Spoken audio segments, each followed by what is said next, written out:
আগের মতো আমার ভাষা না, এটা মুরব্বীদের ভাষা। আগের মতো চোখে আমি দেখি না তেমন, চোখ জানি হয়ে গেছে কেমন কেমন। একদম নরম করে বসো, একেবারে নরম। পারলে তোরা চোখের মেয়ে বাবার জন্য ভালোই। আমি নিজে অনেক অসহায়। আমার বাবা নামক বৃদ্ধটা গত 20 সালে আমার মার্চের 5 তারিখে চলে গেছে। আমি পাগলের মতো এখন করতেছি।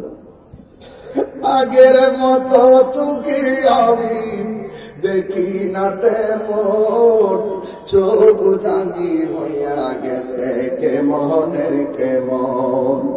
কেউ বুঝে না চোখে আমার কি হয়েছে, বলো আমার কি হয়েছে।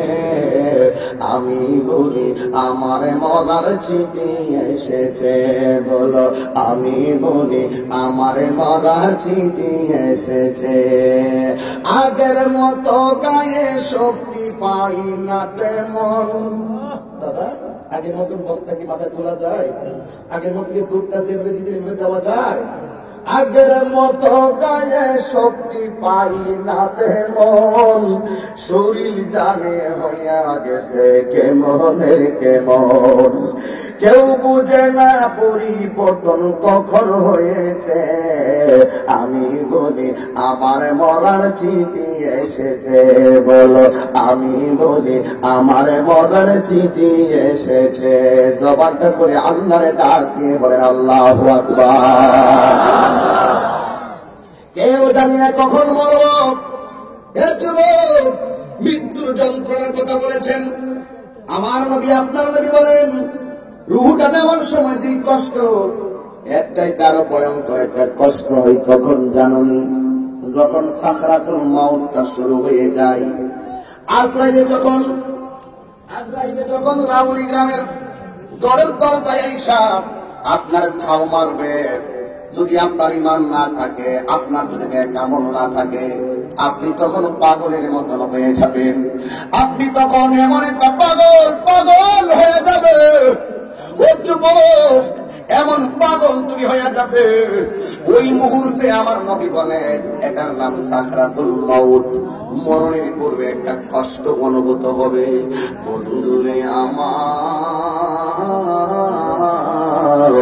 ও সুনামগঞ্জের বাবারা, এ আপনি আমার নবী বলে আজরাইলে যখন তারা দাও মারবে, তখন তোমার শরীরের তাজা তাজা রক্তগুলো পানি পানি হইয়া যাবে। তুমি মনে করো না এই মুরব্বী বস্তাল গাইতে পারে না, তুমি মনে করো না এই মুরব্বী তুলতে পারে না, তার মরণের সময় হয়ে গেছে। এটা জীবনের কল্পনা করো না। বহুত মুরব্বীর আগে তাজা সন্তান হঠাৎ করে মারা যায়। কথা বলেন ঠিক কিনা? নিঃশ্বাসের কোন বিশ্বাস আছে? জীবনে কত মায়ের দিয়া আওয়াজ পাইছি, একটি সুখ সংবাদ তখন আমরা পড়ছি ইন্নালিল্লাহ। এই শব্দটা কত কঠিন, একবার চিন্তা করে দেখো। তাহিরি মারা গেল, মাইক দিয়া বলবে একটি সুখ সংবাদ। আজকে আমি আসার সময় সবাই বলছে তাহিরি সাহেবের আগমন। আমি যদি এখন মারা যাই, তাহিরি সাহেবের স্টেজ থেকে নামায় অ্যাম্বুলেন্সে তুল, এই কথা বলবে না, বলবে শুধুমাত্র লাশটারে তৈরি অ্যাম্বুলেন্সে তুল। এখন ছিলাম তাহিরি সাহেব, জীবন যাওয়ার পরে সাথে সাথে কয় লাশ, করে কয় লাশ, বাইরে কয় আমার লাশ। এটাই হলো তোমার আমার শেষ পরিচয়। কথা বলেন ঠিক কিনা? এই জন্য যুবক ভাই আমার নবী বলেন মৃত্যুর যন্ত্রণা এত কঠিন। ও যুবক, অনুরোধ করে বলে মরার আগে একবার মরো। তুমি তোমার শরীরে তাজা রক্ত, বাহাদুরি করিও না। তোমাকে মরণের ঘাটে যারা যায় তারা জানে মরণটা কেমন কঠিন। মৌত কাসিন কুল্লু নাসিন সারিবুন, কবর পাইতিন কুল্লু নাসিন দাখিলুন। মান্না গুনজাম দার জমিনে আসেমা, মিকি গুনজাম দার কলবে মুমিনা। মাকান চুশতি নামাজে পাঞ্জেগানা, ফাওয়াইলুল লিল মুসাল্লিন আল্লাযিনা। সুরে আল্লাহু আকবার বলবেন না? সকলকে মৃত্যুর স্বাদ গ্রহণ করা লাগবে। বাবা জান, আপনার আব্বা তো বলুন, কত মানুষের চেহারা থেকে আমার আব্বার মতো লাগে না। কবরে নামায়া বাবার দাড়িগুলোর দূরে আসছিলাম, আর ধরতে পারি না। এই যুবক তুই প্রস্তুত হয়ে যা, কবরে যাওয়ার আগে আল্লাহর গোলামি করো, নবীর মহব্বত রাখো। আমার নবী বলে, জীবন্ত বকরির গায়ে থেকে চামড়া করলে বকরির যেমন কষ্ট হয়, আজরাইলে যখন রূহটা নিয়ে যাবে তার চাইতে কোটি গুণ বেশি কষ্ট হবে মৃত্যুর সময়। শুধুমাত্র তাই নয়, যখন তোমার রূহটা বের করে নিয়ে যাবে, আমার নবী বলেন ওই সমস্ত তার যে তারের কানেকশন ছিল, তার রগের কানেকশন ছিল, রক্তের কানেকশন ছিল, আজরাইলে যখন রূহটাকে ধরবো, তোমার শরীরের সেই শক্ত শক্ত রগ গুলো টাস টাস করে ছিঁড়া যাবে, হাড্ডি গুলার যে জোড়া আছে এই জোড়া গুলো টাস টাস করে খুলে যাবে। এই জন্য আমার নবী বলেন, মৃত্যুর যন্ত্রণা গুলো সবচাইতে ভয়ঙ্কর। একটা মানুষ মারা যাওয়ার পরে যদি দেখো ওই মানুষটার জিহ্বায় কামড় মারছে, একটা মানুষ মারা যাওয়ার পরে যদি দেখো ওই মানুষটার চোখ গুলা উল্টাইয়া দিয়েছে, পায়খানা করে পড়াইয়া দিয়েছে, মনে করবা তার লক্ষণটা বেশি ভালো নয়। যুবকের দল, আর একটা কথা মনে রেখো, একটা মানুষ যদি ওই মরণের সময় তার চেহারাটা হলুদ হলুদ হয়ে যায়, মনে রাখবা ওই মানুষটা আমার নবীর কালিমা পড়তে পড়তে তার মরণ হয়েছে। আল্লাহু আকবার। এই জন্য রাস্তা কয়টা? রাস্তা কয়টা? একটা হলো ভালো রাস্তা, আরেকটা হলো মন্দ রাস্তা। আমার নবী বলেন, এই মানুষের সাথে মারা গেলে তার কবরটা হবে অত্যন্ত ভয়ঙ্কর। আর যদি আপনি ইমানদার হতে পারেন, বলতাম কথাটা, আমরা কি ইমানদার না বেঈমান? আরো জোরে বলো, ইমানদার না বেঈমান? কারা কারা ইমানদার? দুইটা হাত ধরে দেখেন, স্লোগান করে।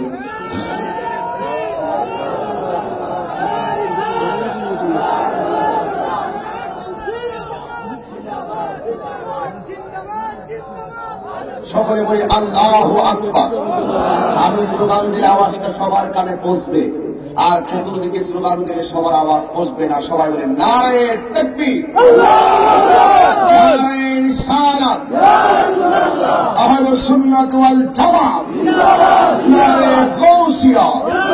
আল্লাহু আকবার। জবান খুলে বলুন, আমরা কি ইমানদার না বেঈমান? কারা কারা বেঈমান? হাত তোলেন।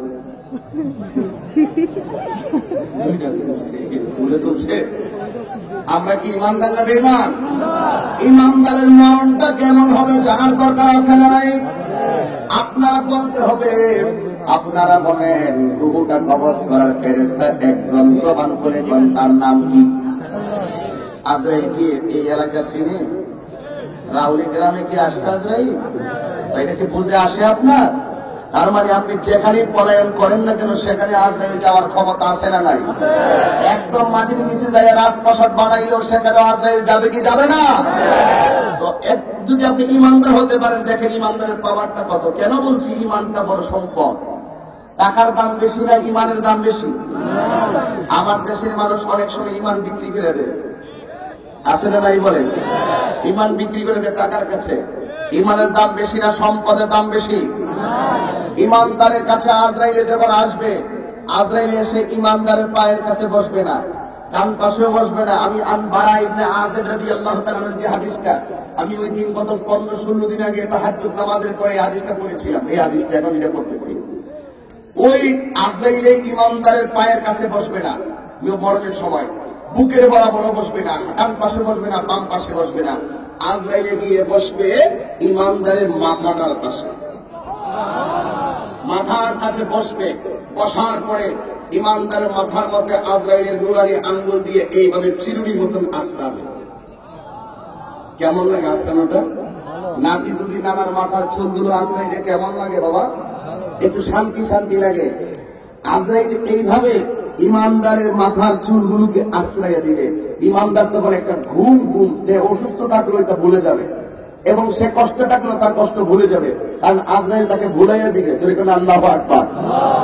এবার যখন আঙ্গুল দিয়ে এরকম করবে, হঠাৎ করে এক পর্যায়ে আজরাইল বলবে, এ আল্লাহর বান্দা, একটু পরে তোমার রূহটা আমি নিয়ে যাব। ইমানদার বলবে অনেক কষ্টের এবং অনেক সুখের কথা। ইমানদার বলবে, ও আজরাইল, আর দেরি করো না গো, আর দেরি করো না, আমার রূহটারে তাড়াতাড়ি নিয়ে যাও, কারণ এই দুনিয়া আমার ভালো লাগে না। কারণ ইমানদারের জন্য দুনিয়াটা বলে একটা জেলখানা। কথা বলেন ঠিক কিনা? ইমানদারের জন্য দুনিয়াটা একটা জেলখানা। ইমানদার বলবে, আজরাইল, ও আজরাইল, তাড়াতাড়ি রূহটারে নিয়ে যাও, কারণ আমারে যিনি বানাইছে ওই মনিবের দেখার জন্য আমার মনটা পাগল পাগল হয়ে রয়েছে। এটা হলো ইমানদারের ভাষা। তখন আমার আল্লাহ রাব্বুল আলামিন একটা ফেরেশতাকে পাঠাবে, ও ফেরেশতা আজরাইলে তার রূহ কবজ করবে, তুমি তাড়াতাড়ি যাও এলাকায়। তাইয়া ইমানদারের মাথার পাশে আজরাইল বসেছে, কিন্তু তুমি ইমানদারের দুইটা চোখের মাঝখানে গিয়ে বসবে। জোরে কি সুবহানাল্লাহ বলবেন না? ইমানদারের দুইটা চোখের মাঝখানে বসবে। খবরটা সাধারণ খবর না, খুব কঠিন একটা খবর। আজরাইলে বসবে মাথার পাশে, আর আল্লাহ যেই ফেরেশতাটা পাঠাবে ওই ফেরেশতাটা বসবে ইমানদারের দুইটা চোখের মাঝখানে। কিন্তু ওই ফেরেশতাটা দুইটা জিনিস নিয়ে আসবে, একটা হলো সাদা একটা কাপড়, আর একটা হলো আতরের বোতল। আল্লাহ ডাক দিয়া বলবে, ও ফেরেশতা, ওই আতরটার সাদা কাপড়ের মধ্যে দে, দিয়া এমন একটা সুগন্ধি বানা, আমার প্রেমিক যেন ওই সুগন্ধিটা নিতে নিতে আজরাইলের রূহ কবজ করব। সন্তান যেমন করে মায়ের স্তন থেকে দুধ পান করে করে ঘুমাইয়া যায়, আমার আজরাইল যখন ইমানদার রূহটা কবজ করবে, ইমানদার যেন এমন ভাবে ঘুমাইয়া যায় মরণের কষ্টের টের যেন না পায়। জোরে কি আল্লাহু আকবার বলবেন? এই হলো ইমানদারের কন্ডিশন। এখন বলবেন, হুজুর, ওই ফেরেশতাদের সাদা কাপড় আনবে, কাপড়ের মার্কেটটার নাম কি? কাপড়ের মার্কেটের নাম সুনামগঞ্জের মার্কেট না, সাধকের মার্কেট না। ওই ফেরেশতারা যে কাগজটা আনবেন, ওই কাপড়টা আনবেন, ওই কাপড়ের যে মার্কেট, ওই মার্কেটের নাম হলো জান্নাতুল ফেরদাউস। জোরে জোরে আল্লাহু আকবার। এবার ইমানদার সেই মাত্র কেন আল্লাহ ওই কাপড় দিয়া পাঠাবে তার কারণ আছে। আল্লাহ ডাক দিয়া বলবে, ফেরেশতারি, ও ফেরেশতা, আজরাইল যখন ইমানদারের রূহটা কবজ করবে, রূহটারে দুই কাপড়ের ভিতরে পেঁচ দিবি, কাপড়ের ভিতরে কাপড়ের মতন রূহটারে বাইন্ডিং করবে।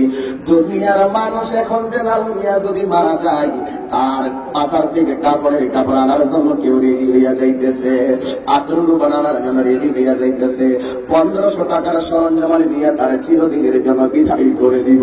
ঠিক এমন ভাবে এই এলাকার ইমানদার যদি মারা যায়, দুনিয়ার মানুষ বাজার থেকে কাপড় কিনে আনবে, আর আমার আল্লাহ ইমানদারের রূহটারে বাইন্ডিং করার জন্য জান্নাত থেকে সাদা কাপড় পাঠাইয়া দিবে। ইমানদারের রূহটা কবজ হয়ে গেল, ওই মুহূর্তে ইমানদারের রূহটারে উপরের দিকে উঠাইয়া নিয়ে যাবে, আর এলাকার জমিনের তার মরা লাশটাকে বাইন্ডিং করার জন্য দুনিয়ার কাপড় রেডি হইয়া যাবে। দুনিয়ার কাপড় যাচ্ছে কবর, দুনিয়ার লাশ যাচ্ছে কবরের দিকে, আর ইমানদারের রূহটা যাচ্ছে উপরের দিকে। এবার ফেরেশতারা উপরের দিকে রূহটা নিয়ে যাবে, ওই ফেরেশতাদের প্রথম মন্দিরে যাবে। ফেরেশতাদের প্রথম মন্দিরে যাওয়ার পর ওই মুহূর্তে ফেরেশতারা ডাক দিয়া বলবে, কে তুমি? এত সুন্দর গান জীবনেও কোনদিন নাকে লাগে নাই। জবান খুলে কি আল্লাহু আকবার বলবেন না? এত সুন্দর গান। এবার ওই ফেরেশতা ডাক দিয়া বলবে, তারে চিনোস না? এত রাউলি গ্রামের ইমানদার, এত সুনামগঞ্জের ইমানদার, এত আমার ব্রাহ্মণবাড়িয়ার ইমানদার, এত বাংলাদেশের ইমানদার, সাথে সাথে বলবে, এর চিনোস না? এত এমন দেশের ইমানদারের রূহ, এই রূহটারে চিনোস না? এই রূহটারে আমার আল্লাহ এই বাইন্ডিং করে উপরে নেওয়ার জন্য বলছে। যেই মাত্র ওই ফেরেশতাদের মন্দিরের ফেরেশতাগুলো শুনবে ইমানদারের রূহ, এরা দেরি নাই, কোটি কোটি ফেরেশতা ইমানদাররা ইমানি সালাম দিয়া দিবে। আল্লাহু আকবার বলেন। এই জন্য ইমানদারের দাম আছে না নাই? এই জন্য যুবক ইমানদারের রূহটারে এবার প্রথম আকাশে নিয়ে যাবে। প্রথম আকাশের ফেরেশতারা সালাম দিবে, দ্বিতীয় আকাশে নিয়ে যাবে, দ্বিতীয় আকাশের ফেরেশতারা সালাম দেয়, তৃতীয় আকাশের ফেরেশতারা সালাম দিবে, তৃতীয় আকাশে নিয়ে যাবে, তৃতীয় আকাশের ফেরেশতা সালাম দিবে, চতুর্থ পঞ্চম ষষ্ঠ সপ্তম সব আসমানের ফেরেশতারা ইমানদারের সালাম দিবে। কিন্তু আমার আল্লাহ ইমানদারের রূহটা রাখার জন্য একটা বাড়ি বানাইছে, ওই বাড়িটার নাম হইল ইল্লিন। ইমানদারের সিদ্ধিরে ইমানদার যাবে ইল্লিনে, যেই মাত্র ইমানদার ইল্লিনের মধ্যে নিয়ে রাখা হবে ইমানদারের রূহটা, আর এই দিক দিয়ে তার লাশটারে কবরের মধ্যে নামায়া দিয়ে আসবে।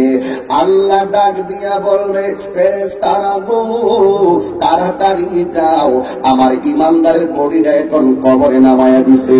এই যে আমি পড়েছিলাম, আমি যে পড়েছিলাম সুম্মা ইউমিতুকুম সুম্মা ইউহয়িকুম, আমি আল্লাহ মরণ দিব আবার তোমাদেরকে জীবন দিব। কবরের ভিতরে যাওয়ার পরে আমার আল্লাহ ডাক দিয়া বলবে, তাড়াতাড়ি রূহটারে লইয়া কবরের ভিতরে যা, যাইয়া ইমানদারের বডির ভিতরে আবার পুনরায় রূহটা ঢুকাইয়া দিয়ে আসো।